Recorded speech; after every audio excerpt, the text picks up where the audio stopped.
Hello students, welcome back. अभी तक हम लोग ने पढ़ा डबल कॉलम कैश बुक के कॉन्सेप्ट के बारे में। डबल कॉलम कैश बुक के कॉन्सेप्ट और हमने एक सॉल्व किया न्यूमेरिकल। ठीक है, आज हम डबल कॉलम कैश बुक का एक बहुत ही इम्पॉर्टेंट क्वेश्चन सॉल्व करेंगे और उसके बाद double column cash book complete हो जाएगा। ठीक है, आइए देखते हैं।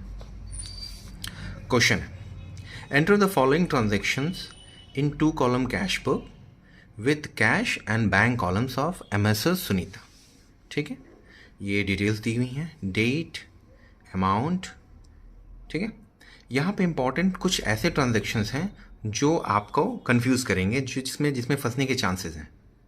आइए देखते हैं। सबसे पहले फॉर्मेट बनाते हैं। ठीक है, ये इसका फॉर्मेट है कैश बुक डबल कॉलम। आप देखिए, डेबिट साइड, क्रेडिट साइड।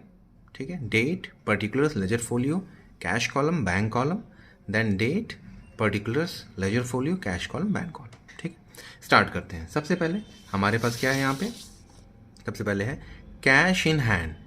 ठीक है, कैश इन हैंड कैसे लिखते हैं हम लोग? Balance brought down. ठीक है, 70,000 कैश कॉलम में।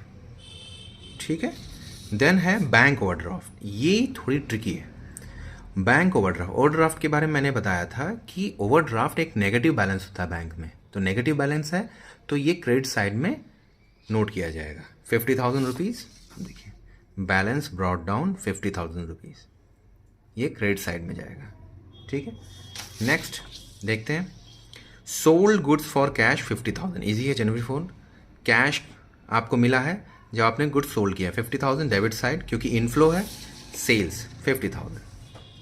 ठीक है, नेक्स्ट ट्रांजैक्शन है कैश डिपॉजिटेड इनटू बैंक। ध्यान दीजिएगा, ये कॉन्ट्रा एंट्री है। लास्ट टाइम ये बताया था कैश डिपॉजिट किया गया है बैंक में।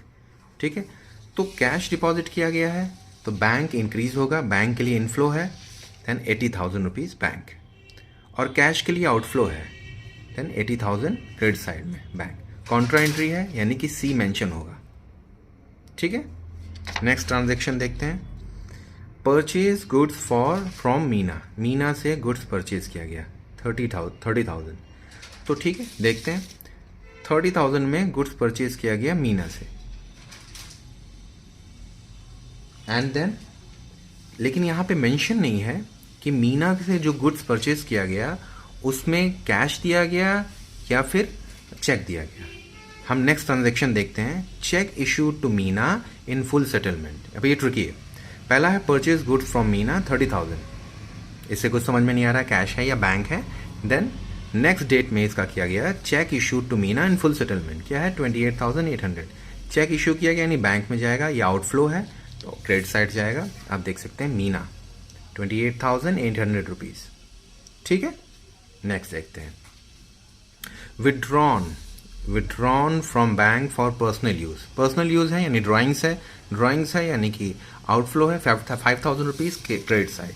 Drawings 5,000 rupees credit side. ठीक है, अभी तक आपको समझ में आ रहा होगा। ये बहुत सारे इजी ट्रांजेक्शन हैं जो आप ऑलरेडी कर चुके हैं। ठीक है, नेक्स्ट ट्रांजेक्शन है जनवरी 12th, sold goods to Ajay and cheque received from him. Cheque receive किया गया है। अब यहाँ पे देखना होगा कि चेक सेम डे डिपॉजिट है या next day.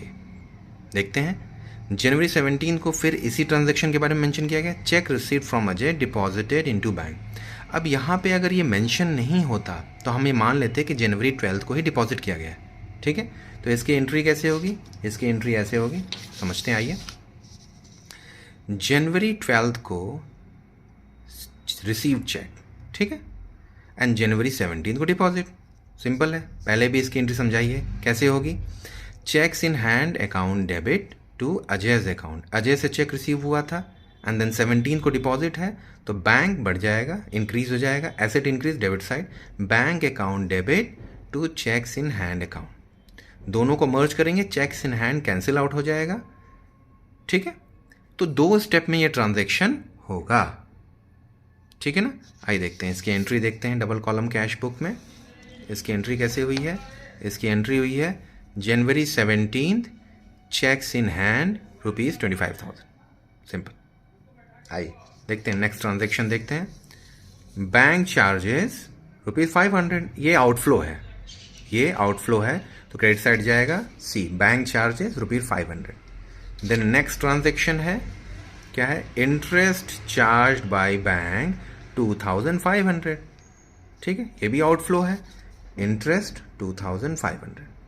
Then next is C, received cash from Ramesh, Ramesh से कैश आया है 28,000, ये इनफ्लो है, तो इनफ्लो है कहाँ जाएगा, रमेश 28,000 डेबिट साइड जाएगा, ठीक है। आइए नेक्स्ट देखते हैं। Paid Sunita's life insurance by cheque, अब सुनीता का लाइफ इंश्योरेंस है, उसको चेक से पे किया गया है।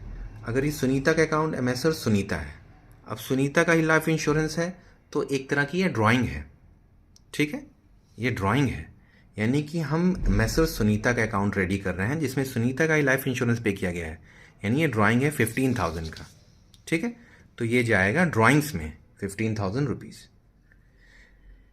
ठीक है। आइए आगे बढ़ते हैं। नेक्स्ट एंट्री है जनवरी 30, deposited into bank the entire balance after retaining 5,000 cash in business. अच्छा, डिपॉजिटेड इनटू बैंक, बैंक में डिपॉजिट किया गया एंटायर बैलेंस, सब कुछ पूरा बैलेंस बैंक में डाल दिया गया, after retaining 5,000 cash in business, business में कैश 5,000 रोक लिया गया है, ठीक है। आइए देखते हैं कैसे, देखते हैं कैश कितना डिपॉजिट हुआ है, टोटल कैश कितना डिपॉजिट हुआ है। अगर हम कैश को काउंट करेंगे तो आएगा 70,000, देखिए 70,000, 50,000 एंड 28,000, ठीक। तो इनको ऐड करेंगे तो हमारे पास कितना आएगा, आइए देखते हैं, समझते हैं, एक बार इसको ऐड भी करते हैं, ठीक है। कितना है, मुझे लगता है आपको लुक दिख रहा होगा, 70,000 है, और क्या है 50,000 एंड देन नेक्स्ट इज 28,000। आइए ऐड करते हैं,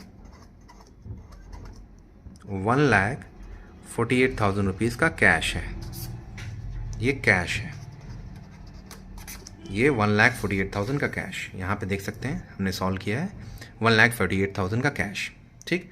अब वो बोल रहा है, क्वेश्चन में क्या बोल रहा है, क्वेश्चन में बोल रहा है deposited into bank the entire balance, entire balance को डिपॉजिट करिए after returning 5,000 cash in business, business में 5,000 कैश रखने के बाद, ठीक है।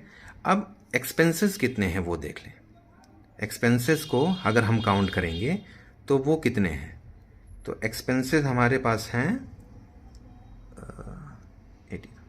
80,000 का हमारे पास एक्सपेंस है, ये देखिए आउटफ्लो को ही एक्सपेंस बोलेंगे, 80,000 का एक्सपेंस है, ठीक है। तो कैश है हमारे पास 1,48,000 का कैश है एंड 80,000 का हमारे पास एक्सपेंस है। अगर हम माइनस करेंगे तो 68,000 रुपीज़ हमारे पास कैश आएगा। ये अमाउंट हमारे पास इन कैश है, इतना ही कैश है एक्सपेंस को हटाने के बाद। अब वो बोला जा रहा है कि इंटायर अमाउंट डिपॉजिट कर दो, इंटायर कैश डिपॉजिट करो बैंक में 5,000 छोड़ के 5,000, तो सिंपल है, now keep ₹5,000 and deposit remaining 63,000 cash from bank, ठीक है। तो 63,000 रुपये cash deposited into bank, counter entry, तो बैंक में गया, तो बैंक के लिए क्या है, इनफ्लो है 63,000 रुपीज़ इनफ्लो, ठीक, कैश, और यहाँ क्या होगा, आउटफ्लो है, तो यहाँ 63,000 रुपीज़ बैंक, बैलेंस कितना बच गया 5,000 रुपीज़, 5,000 ना कैश बचा है बैलेंस में, 5,000 उसने बोला बिजनेस में रख दीजिए, बाकी डिपॉजिट कर दीजिए, ठीक है, सिंपल है, बहुत सिंपल है। तो ठीक है, तो अब क्या करेंगे, हम काम करेंगे बैलेंस करने का। बैलेंस कैसे करना है, कैश को बैलेंस करेंगे 1,48,000, बैंक को बैलेंस करेंगे 1,68,000। यहाँ पे जब हम ऐड करेंगे, यहाँ पे है 80,000, 63,000 और 5,000 बैलेंस है, ये तो पहले ही हमने कर लिया था, क्योंकि 1,48,000 बैलेंस है, उसमें से 80,000 प्लस 63,000 माइनस करेंगे तो 5,000 ही आएगा, ठीक है। प्लस बैंक का सारा जो है वो ऐड करते हैं, 50,000, 28,800, 5,500, 2,500, 15,000, आइए ऐड करते हैं, क्या क्या है, भाई 50,000, 28,800, 5,000, 500, 2,500 को ऐड कर देंगे तो 3,000 हो जाएगा, 15,000। ठीक ठीक, ऐड करते हैं। अगर हम इसको ऐड करेंगे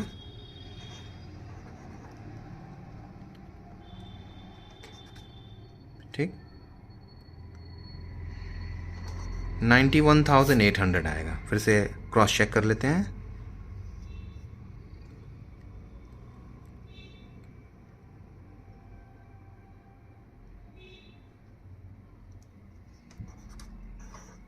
ठीक, ये आएगा टोटल अमाउंट। ठीक है, 1,01,800 ये आएगा टोटल अमाउंट। ठीक, हमारे पास बैलेंस कितना था? 1,68,000 रुपीज़ का। तो माइनस करते हैं, 1,68,000 रुपीज़ को माइनस करते हैं। ठीक है,